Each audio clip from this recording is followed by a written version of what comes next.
Құрметті жастар форумның қатысушылары, құрметті студенттер, еріктілер, оқытушылар мен сарапшылар.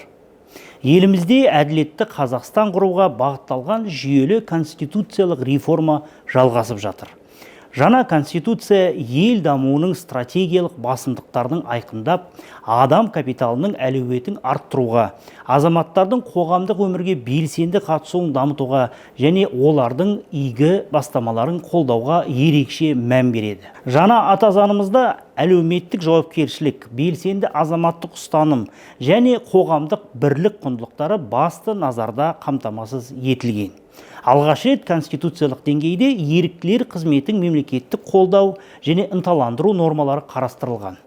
Бұл еріктілердің қоғам дамуына қосып отырған үлесін мемлекеттік тарапынан қолдаудың маңызды көрінісі. Осы тұрғыда волонтерлікті дамытудың конституциялық негіздеріне арналған жастар форумның маңызы ерекше. Форум еліміздің тұңғыш әрі педагогикалық саладағы көшбасшы Қара Шаңырақ Абай атындағы Қазақ ұлттық педагогикалық университетіндегі Сорбонна Қазақстан институтының базасында өтіп жатқанын ерекше атап өткім келеді. Абай университеті сапалы кадр, жоғары білікті педагог маман даярлау, халықаралық ынтымақтастықты дамыту және азаматтық бастамаларды қолдау орталығына айналды. Бүгінгі форумға әртүрлі жоғарғы оқу орындарының қатысып отырған барлық студент еріктілерге шынайы алғысымды білдіремін. Сіздердің азаматтық ұстанымдарыңыз, бастамашыл әрі қоғам игілігі жолында аянбай еңбек етуге деген ниеттеріңіз жауапкершілігі жоғары, өзара көмек пен заңдылық қағидаттарына негізделген жаңа буын көшбасшыларын қалыптастыруға ықпал етеді. Ізгілік елшісі ұлттық еріктілер қозғалысы жақсылық акселераторы жобасының қатысушыларына ерекше ризамын. Сіздердің құқықтық ағартушылық ынталарыңыз, сыбайлас жемқорлыққа қарсы және экологиялық мәдениетті қалыптастыру бағытындағы жұмыстарыңыздың қоғамдық мәні зор. Оның тәжірибелі тәлімгерлер мен оқытушылардың қолдауымен жүзеге асырылып жатқанын атап өткен жөн. Олардың жетекшілігімен студенттерге жауапкершілік, қоғамға қызмет ету және заңды құрметтеу құндылықтары қалыптасып жатқаны көз қуантады.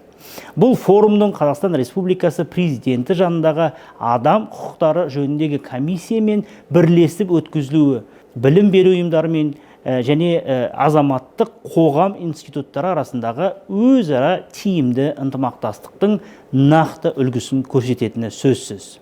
Еріктілер қозғалысы бастамаларының жаңа конституцияда көрініс табуы сіздердің ортақта жүйелі еңбектеріңіздің нәтижесі.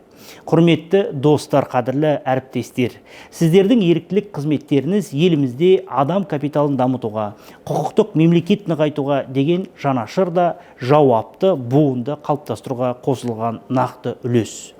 Форум жұмысына зор табыс, тың идеялардың сәтті жүзеге асуын және толағай жетістіктер тілеймін. Белсенді азаматтық ұстанымдарыңыз бен еңбектеріңіз үшін алғысымызды білдіреміз. Амандықта кездесейік, құрметті ағайын. 15 наурыз күні баршамыз барып өзіміздің азаматтық борышымызды өтеуге шақырамын.